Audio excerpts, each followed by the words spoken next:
Chapter 66। 19 अप्रैल 2021। Radiation machine पर लेटते ही मुझे कुछ अजीब सा महसूस हुआ। लॉकडाउन लग गया है आज रात से, ये खबर टेक्नीशियन ने बताई। वही हुआ जिसकी आशंका थी। लॉकडाउन का मतलब दुकान जाना बंद, पूरे दिन घर में एक कमरे में बैठे रहना होगा। अब कैसे करूँगा? तभी गर्दन की बाईं तरफ मुझे ऐसा लगा कि चींटियां चल रही हैं। रेडिएशन से बाहर आते ही मुझे डॉक्टर शिखा दिखाई दी, तो उनके पास जाकर अपनी समस्या बताई। हाँ, ये आपकी गर्दन में जो रेडिएशन हुई है उसका साइड इफ़ेक्ट है। इस पर थोड़ा सा नारियल का तेल सुबह शाम 2 बार लगाते रहना। अगर कुछ ज़्यादा प्रॉब्लम हो तो दिखा देना मुझे। मुझे कोई कर्फ्यू पास मिलेगा इस लॉकडाउन के लिए? नहीं, आप अपना रेडिएशन वाला कार्ड और हॉस्पिटल वाली फाइल अपने पास रखना। जब भी आओ कोई दिक्कत नहीं होगी। और हाँ, अब आप दुकान पर नहीं जाना। लौटते हुए रास्ते भर लॉकडाउन के पुराने दिन आंखों के सामने घूमने लगे। तब तो मैं बीमार भी नहीं था। अब तो ट्रीटमेंट का दौर है। पता नहीं क्या क्या और कैसे दिन आएंगे आगे। घर पहुंचा तो टीवी देखकर मन को पक्का विश्वास दिलाया कि सच में लॉकडाउन लग गया है। ऐसे माहौल में खुद को समझाना होगा, खुद को मेंटली स्ट्रांग करना होगा। हो सकता है ये दिन बहुत ज़्यादा मुश्किल से भरे हों। इन दिनों मुझे जब कुछ समझ नहीं आता तो योर कोट का सहारा ही मेरे काम आता है। योर कोट खोला, एक लंबी सी पोस्ट में अपने जीवन का एक अनुभव सबके साथ बांट दिया। संयोग ही होगा कि किसी ने पढ़ा और कुछ प्रश्न पूछे, जिनका उत्तर देने में मेरा मन बहल गया। मन को ही तो बहलाना है, मैंने खुद से कहा। अरे, इसे अपनी मर्जी से मत चलने देना, वरना तुम्हारा जीना हराम कर देगा।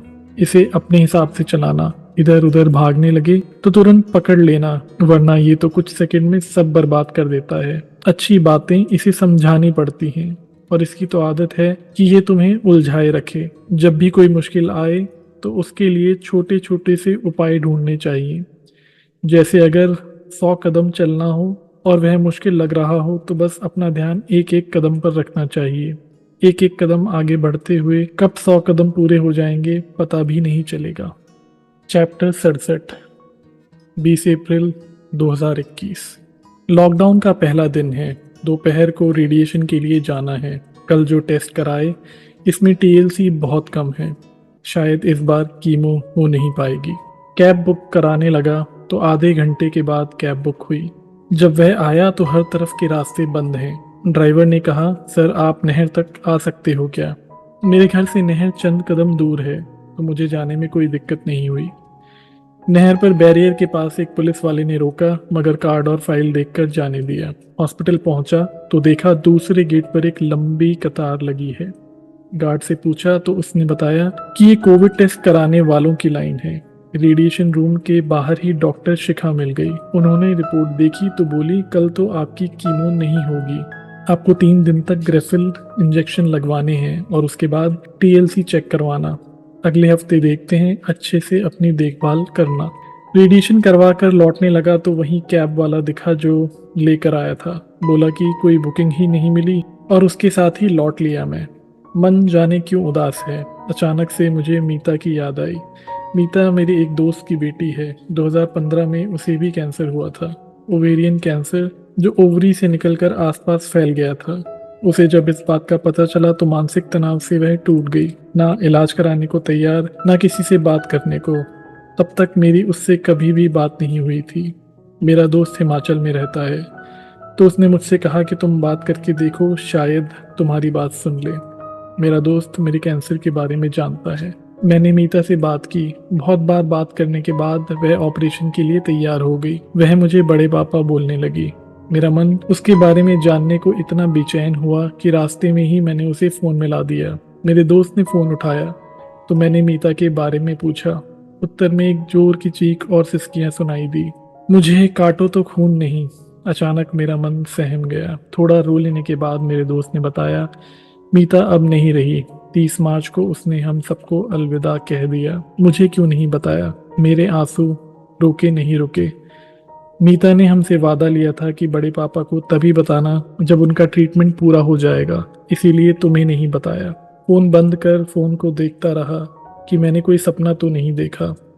घर पहुंचा, नहाने गया और शावर के पानी में ढेर सारा रो लिया।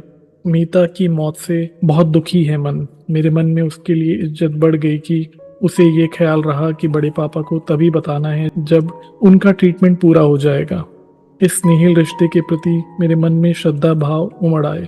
मन उसकी इस सोच के लिए प्रार्थना करने में लग गया तो कुछ हल्का फुल्का महसूस हुआ मुझे भी।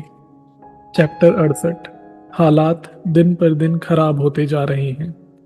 बढ़ते मरीजों की संख्या और स्वास्थ्य सेवाओं की चरमराती स्थिति से दहशत फैल गई है।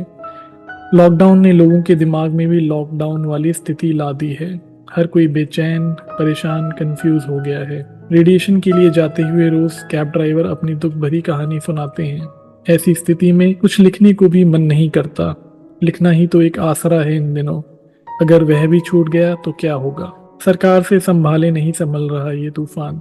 इस तूफान में तो दुनिया के विकसित देश भी बुरी तरह से हिल चुके हैं, तो हमारी व्यवस्था तो उनके मुकाबले बहुत कमजोर है। आस पड़ोस और जानने वालों की मृत्यु के समाचार रोजाना दिल दहला देते हैं। शमशान घाट के बाहर शव लावारिस से पड़े हैं। अंतिम संस्कार के लिए 4 लोगों की अनुमति है, लेकिन वहां रुकने से हर कोई डरता है। कोरोना का खौफ तो कैंसर से भी ज्यादा खौफनाक हो गया है। मेरे अपने लिए बनाए गए सब टाइम टेबल, सारे प्लान फेल हो गए हैं। कुछ समझ ही नहीं आता। बार बार बस यही सवाल चुभता है कि कैंसर को वापस आना ही था तो भी इस मुसीबत के समय क्यों। ये क्या बात हुई। अंतर्मन ने मन को डांट दिया तो मन कोई और बहाना ढूंढने में लग गया। सच में इन दिनों अपने कैंसर से इतना डर नहीं लगता जितना इस कोरोना से लगने लगा है। इन्हीं सब में पूरा हफ्ता कैसे बीता पता ही नहीं चला। देखते देखते चौथी कीमो का दिन भी पास आ चुका है। क्योंकि इस बार 4 ही कीमो होनी है तो ये आखिरी कीमो होनी है। टीएलसी चेक कराया तो बढ़ चुके हैं।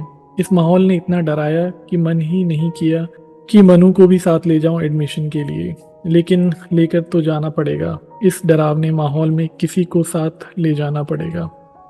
जिंदगी जो भी इम्तिहान ले, देने तो है ना। और मैं तो खुद को यही कहकर समझाता रहता हूँ कि मायूस नहीं होते किसी इम्तिहान में ए दोस्त। जिंदगी दिल वालों के ही इम्तिहान लिया करती है।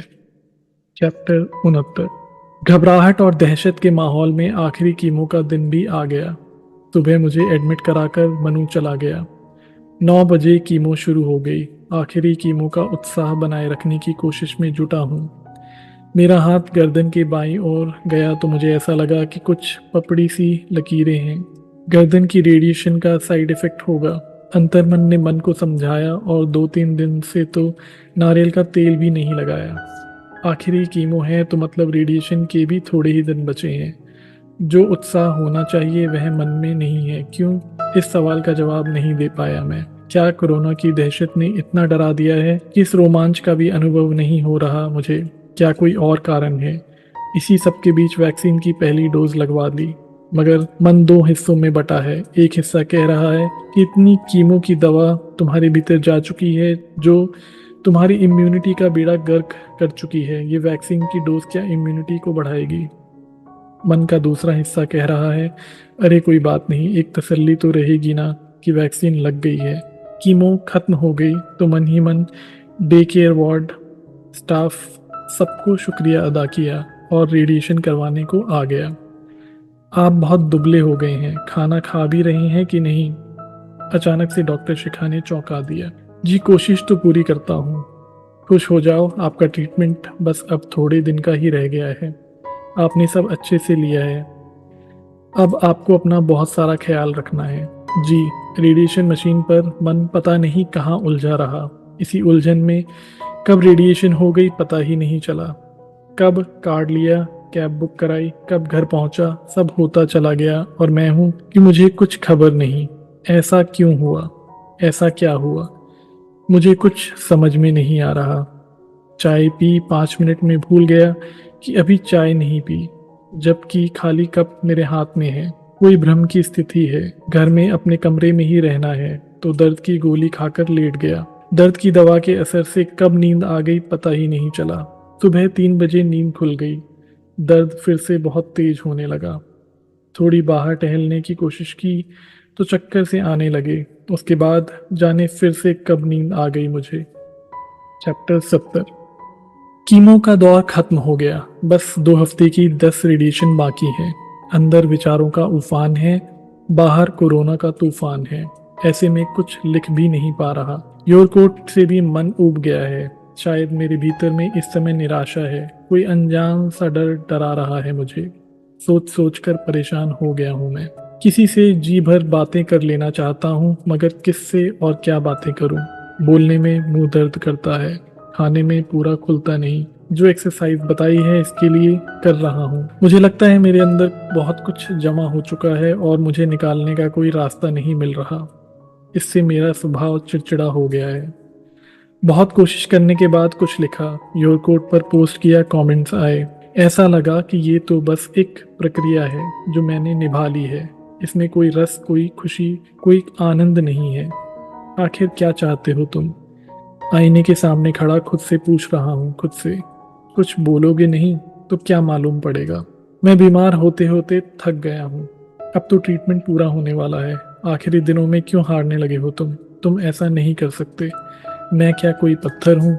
नहीं, तुम इंसान हो जो कमजोर तो पड़ता है, मगर खुद ही अपने लिए कहीं न कहीं से रोशनी ढूंढ लेता है। मुझे तुम्हारी बातों में कोई सच्चाई नहीं दिख रही। वो इसलिए कि तुम इस समय भूले हुए हो कि जिस चीज को तुम कंट्रोल करना चाह रहे हो वह तुम्हारे कंट्रोल में नहीं है। जो तुम्हारे कंट्रोल में है उसे तुम कंट्रोल नहीं कर रहे। हो सकता है तुम सही कह रहे हो दोस्त। तुम्हें इस तरह हारते हुए मैं नहीं देख सकता। तुमने कितने संघर्षों को झेला है, कितने मुश्किल हालातों में खुद को संभाल कर रखा है। बस थोड़े दिन और सब ठीक हो जाएगा। आईने वाला मेरा मैं जा चुका है और मैं खुद का हाथ पकड़े अपने बिस्तर की तरफ बढ़ रहा हूँ कि आज को सुला दूं, कल सुबह तरोताजा होकर जागने के लिए। चैप्टर 71। रेडिएशन के लिए कैब बहुत मुश्किल से मिली। ड्राइवर परिचित है मेरे साथ, शायद 2 बार पहले भी जा चुका है। रास्ते भी बंद मिले तो समय भी ज्यादा लग गया। कितनी देर लगती है आपको? ड्राइवर ने पूछा। पता नहीं, आधा पौना घंटा भी लग सकता है। ठीक है अंकल जी, अगर कोई राइड मिल गई तो ठीक, वरना मैं मिल जाऊंगा। आप जब बाहर निकलने लगो तो एक बार कॉल कर लेना। मेरा भी कुछ भला हो जाएगा, काम धाम तो कुछ है नहीं। ठीक है, ऐसा ही करूंगा। और मैं चल दिया रेडिएशन करवाने। जाते ही नंबर आ गया। आजकल एक टाइम स्लॉट में वही पेशेंट आता है जिसका नंबर हो। मैंने ड्राइवर को कॉल कर दिया कि 20 मिनट में आ जाऊंगा। उसे भी राहत, मुझे भी, कि और कैब बुक कराऊं। कब आएगी, इन सब झंझटों से तो बचा। अंकल जी, आपकी गर्दन पर ये जो पपड़ियों वाले लाइंस हैं, ये आपको दर्द भी करती हैं क्या? रेडिएशन शुरू होने से पहले शगुफ्ता ने पूछा तो मेरा हाथ गर्दन पर चला गया। नहीं, दर्द तो नहीं, खुजली होती है और ऐसा लगता है चींटियां चल रही हैं। आपने डॉक्टर शिखा को दिखा दिया? हाँ दिखाया ना, नारियल का तेल लगाने को बोला है। रेडिएशन मशीन अपना काम कर रही है, दिमाग अपना काम कर रहा है और इनके बीच मैं फंसा हुआ हूँ। रेडिएशन करवा कर लौटते हुए योरकोट खोल लिया। किसी के नाम मैंने एक टेस्टिमोनियल लिखा था जिसके उत्तर में बहुत प्यारे और मीठे शब्दों से भरे धन्यवाद के शब्द आए हैं। इस समय इन शब्दों का आना ऐसा लगा मानो प्यासे को पीने के लिए शरबत मिल गया है। रूह अफ़ज़ा वाला शरबत, ठंडक, ताजगी और सुकून देता हुआ। ये मन भी कैसा है, कभी बड़ी बड़ी चीज़ें भी मिल जाए तो नहीं मानता, कभी किसी के शब्दों से ही बहल जाता है। क्या हो मन तुम? अरे बात बड़े छोटे की नहीं है बावले, बात है भावों की। थोईबी के कमेंट्स तुम्हें कितना सुकून देते हैं। अचानक आए इस ख्याल ने तो सवालों की लाइन खड़ी कर दी। क्या थोईबी से कभी बात हो पाएगी? क्या कभी हमारी मुलाकात हो पाएगी? क्या मैं इस संबंध को निभा पाऊंगा? आप उतने ही पैसे दे दीजिए जितने जाते समय दिया था। ड्राइवर ने विचारों को भी ब्रेक लगा दी। धीमे धीमे सीढ़ियां बिना रुके थके चढ़ गया और बालकनी में सूर्यास्त का मजा लेने आ गया अपने चाय कप के साथ। शाम की चाय, डूबता सूरज और सामने हरे हरे पेड़। मेरी रोज की शामें आजकल ऐसी ही गुजरती हैं। यूट्यूब पर रफ़ी साहब के गीत और कभी कभी सितार वादन को सुनना मेरे मन को बहुत पसंद है। रफ़ी साहब का वह अमर गीत, मन रे तू काहे न धीर धरे, तू निर्मोही मोह न जाने जिनका मोह करे, लगभग रोज ही सुनता हूँ। कई बार तो दिन में 3-4 बार और कभी कभी लगातार 3-4 बार भी सुन लेता हूँ। विशेष रूप से वह लाइन, उतना ही उपकार समझ कोई जितना साथ निभा दे, जन्म मरण का खेल है जीवन, ये सपना बिसरा दे, कोई न संग मेरे। ये तो एक जीवन मंत्र की तरह है। चैप्टर 72। ये रेडिएशन का आखिरी हफ्ता है। 5 दिन और, 5 नहीं 4 दिन। आज तो आ ही गया। आखिरी को क्या गिनना, तो 3 ही दिन बचे हैं। अपने इस अंदाज से खुद ही मुस्कुरा दिया। क्या बच्चों की तरह खुद को बहलाता रहता हूँ मैं। तुम नहीं बहलाओगे तो और कौन बहलाएगा। हाँ ये भी है। रेडिएशन शुरू होने वाली ही थी कि टेक्नीशियन ने कोई इंजेक्शन के बारे में पूछा जो आजकल बहुत डिमांड में है। भाई हम रखते नहीं। हाँ अगर चाहिए तो अरेंज हो सकते हैं। कीमत का भी कोई निश्चित नहीं है क्योंकि मांग बहुत ज़्यादा है और मिलते हैं बहुत कम। ठीक है अंकल, आपका नंबर है मेरे पास, मैं बता दूंगा आपको। रेडिएशन कराते कराते भी यही सोच रहा हूँ कि इन दिनों साधारण से साधारण एंटीबायोटिक भी कितनी डिमांड में है कि इनको पूरा कर पाना मुश्किल हो रहा है। तो सरकार को अचानक इस बड़ी मांग को पूरा कर पाना कितना मुश्किल है। मान लो हमारे पास 10 बेड्स हैं और डिमांड 1000 की आ जाए तो कोई कैसे पूरा करेगा। शायद इसे समझना मुश्किल है क्योंकि कोई समझना नहीं चाहता। बस हर कोई अपनी ज़रूरत को पूरा करना चाहता है, कहीं उससे भी ज़्यादा कुछ जमा कर लेना चाहता है कि कौन जाने कल को कैसी परिस्थिति आ जाए। ऐसा होता मैंने अपनी दुकान में ही देखा है। वह एजिथ्रोमाइसिन या डॉक्सीसाइक्लिन जो ना के बराबर बिकती थी, अचानक उनकी डिमांड इतनी बड़ी है कि पूरा कर पाना मुश्किल हो गया है। व्यवस्था चरमरा गई है, लोग भी बेचैन हैं और सबकी फ्रस्ट्रेशन इतनी बढ़ गई है कि कोई किसी से प्यार से बात ही नहीं करता। शायद इसीलिए लोग ऑनलाइन ही सुकून, प्यार, सहयोग की तलाश कर रहे हैं। ये ऑनलाइन सुकून, प्यार, सहयोग भी दिखावा ज़्यादा और असल में ना के बराबर ही है। शायद सब समझकर भी इसी भ्रम में जीने के आदी होते जा रहे हैं। जैसी सिचुएशन हो उसके हिसाब से ही खुद को ढाल लेना चाहिए, वरना अपने आप को बनाए रखना ही मुश्किल है। हाँ ये बात तो सही कही। बातों का सिलसिला चलता रहा। मैं आईने के सामने खड़ा खुद से बातें करता रहा। चैप्टर 73। आज और कल 2 रेडिएशन के बचे हैं। मन में थोड़ा सा उत्साह जागा है। कल डिस्चार्ज समरी मिल जाएगी तो ये परीक्षा का समय भी पूरा हो जाएगा। कितना मुश्किल दौर है। मन था कि कुछ मीठा स्वादिष्ट सा खाऊं, मगर बाजार से तो कुछ लेना नहीं, ना ही बाजार जाना है। ईशु को बोलूंगा घर में ही कुछ मीठा बना लेगी। जो उत्साह जगा उसने थोड़ी रफ्तार पकड़ ली है और खुशी में बदलने लगा है। इस खुशी का अनुभव मन तो कर ही पा रहा है, शरीर के सारे अंग भी अनुभव कर रहे हैं। बस कल इस तनाव भरे माहौल में जाने से बचने के दिन आने वाले हैं। हम कैसे होते हैं ना कि बस कोई भी दुख को सोच सोच कर इतना बड़ा कर लेते हैं जितना असल में वह होता नहीं, मगर खुशी को क्यों इतना बड़ा नहीं कर पाते जितना बड़ा दुख को करते हैं। इसी सब को सोचकर एक पोस्ट लिखने में खुद को लगा दिया और घंटे भर के बाद योर कोड पर पोस्ट कर दी। तुम भी तो ऑनलाइन ही सब ढूंढ रहे हो, मन ने चिढ़ाते हुए कहा। हाँ मगर मैं देने की ही कोशिश करता हूँ, पाने की अपेक्षा नहीं। बुद्धि अपना पक्ष रखती है, मन उसे उलझाने के लिए एक ताना मारता है। ये तो तुम झूठ बोल रहे हो, असल में तो तुम्हें भी पाना है। बुद्धि पलटकर मन को जवाब देती है, अरे मन तुम ना हमेशा उल्टी ही बात करते हो और भटकाने भड़काने की कोशिश करते हो। तुम्हारा इलाज करना पड़ेगा। हो गया अंकल जी, कल आपकी लास्ट रेडिएशन है और आपको सुबह 10 बजे आना है। टेक्नीशियन ने मुझे बोला तो मन और बुद्धि की उलझन से बाहर आ गया, वरना तो इसी चक्रव्यूह में उलझा रहता। रेडिएशन के बाद घर लौटा तो इतना उत्साह था कि 48 सीढ़ियां चढ़ते हुए पता ही नहीं चला। चैप्टर 74। इलाज का यंत्रणा चक्र आज पूरा होने वाला है। इसी उतावली में वक्त से पहले रेडिएशन रूम पहुंच गया तो देखा अभी कोई नहीं आया है। कम से कम आधा घंटा है। आधा घंटा यहाँ बैठने का मतलब है बेसिर पैर की बातें सोचना। चल मन, आज तो कैंटीन चलते हैं। इस बार तो पूरे ट्रीटमेंट के दौरान एक बार भी कैंटीन जाने की हिम्मत नहीं कर पाया। एक एक कदम इतना धीमे चल रहा हूँ जैसे आधा घंटा इसी में बिता देना हो। 5 मिनट में कैंटीन पहुँच गया। यहाँ भी वही सिस्टम है जैसा सब जगह है। हर कोई एक तय फासले पर खड़ा है। हैं भी गिनती के लोग ही। चाय का कप लिया और एक कोने में खड़ा कुछ सोचने में खो गया। चाय पीकर लौटा तो देखा कि मेरा नंबर आ चुका है। ये आखिरी वाली रेडिएशन तो मानो बस नाम नाम की ही रेडिएशन होगी। पता ही नहीं चला कब शुरू हुई कब खत्म हो गई। जैसे ही मशीन से उतरा तो लगा खुशी के मारे पांव जमीन पर ही नहीं पड़ रहे। होना भी चाहिए, एक कठिन यात्रा आज खत्म होने जा रही है।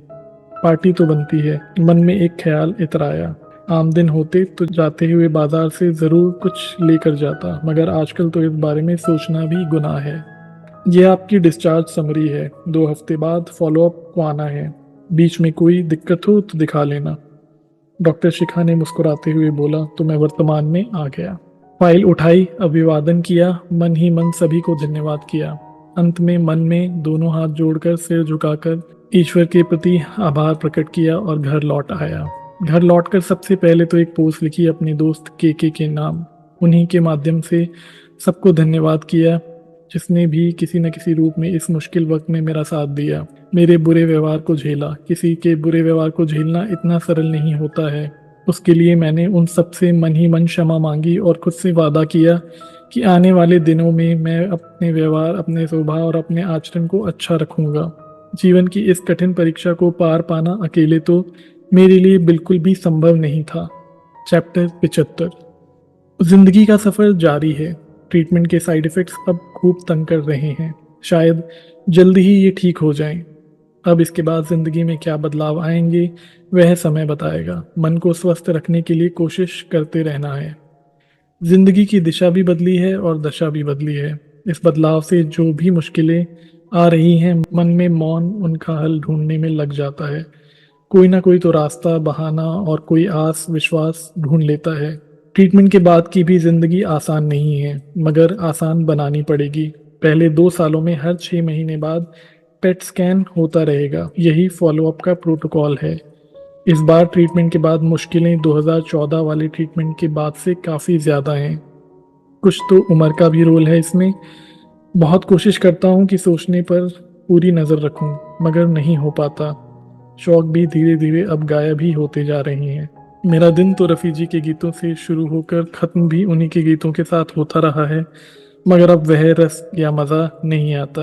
अपने भीतर आए इन बदलावों को देखकर समझ भी पा रहा हूँ, मगर कुछ कर नहीं पा रहा। ऐसा लगता है कि मेरे कंट्रोल में कुछ भी नहीं है। सच है, लेकिन जो मेरे कंट्रोल में है वह तो मुझे ही देखना है। जिंदगी को वापस पटरी पर लाने की कोशिश की जंग जारी है। किसी किसी दिन मुझे बोलने में दिक्कत होती है, खाना खाने में भी। जानता हूँ समय के साथ सब ठीक हो जाएगा, फिर भी कभी कभी हौसला डगमगा जाता है। ऐसे में कहाँ से कोई आता है, चुपके से कंधे पर हाथ रखकर हौसला दे जाता है। ट्रीटमेंट के बाद के 2 साल, क्या अब तो 3 हो चले हैं। इस अनिश्चित में एक बात जो निश्चित है वह यह हुई है कि आज के दिन को आज में ही जीना, दिन के समय को पूरा सम्मान देना। जो होना है वह तो होकर ही रहेगा। जो मैं कर सकता हूँ वह मुझे करते रहना है। अपनी अंतरात्मा के संदेश और उनके हिसाब से आगे बढ़ते हुए अपने कर्तव्य निभाने हैं। चैप्टर 76। 30 अप्रैल 2024। वर्तमान समय 2024 में मुझे ट्रीटमेंट कराए लगभग 3 साल हो चुके हैं। इस डायरी को लिखने का जो कारण है वह है उन सभी के प्रति मन से आभार व्यक्त करना जिन्होंने मेरी इस 10 वर्ष की कठिन यात्रा में परोक्ष रूप से अपरोक्ष रूप से मेरा साथ दिया। मेरे लिए जीवन में बोल पाना हमेशा से मुश्किल काम रहा है, इसीलिए मैं शब्दों में लिखकर सहज रूप से अपने भाव व्यक्त कर लेता हूँ।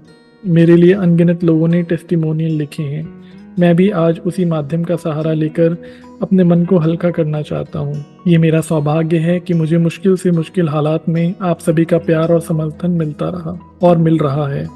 निश्चित ही मैं ये लड़ाई तभी ठीक ठाक से लड़ पाया हूँ। आशा ही नहीं, विश्वास है कि मेरे शेष बचे जीवन में भी मुझे ये सहयोग, ये समर्थन मिलता रहेगा। किसी ने पूछा है कि लिखकर क्या होगा। मेरा ये अनुभव है कि जब हम कागज़ पर कलम से स्याही में भीगे शब्द लिखते हैं तो उनमें हमारे मन की भावनाएं भी भर जाती है। ऐसा नहीं कि लिख देने से सब भूल जाएगा, याद तो सब रहेगा, मगर उनके साथ याद के संग जो भावनाएं मचलती हैं उनका असर कम हो जाएगा। मन खाली हो जाएगा तो नए विचारों को भरने के लिए तैयार हो जाएगा, क्योंकि मन बिना विचारों के तो रह ही नहीं सकता। इसी के साथ मेरी ये डायरी अब आपके पास आना चाहती है। कुलभूषण दीप।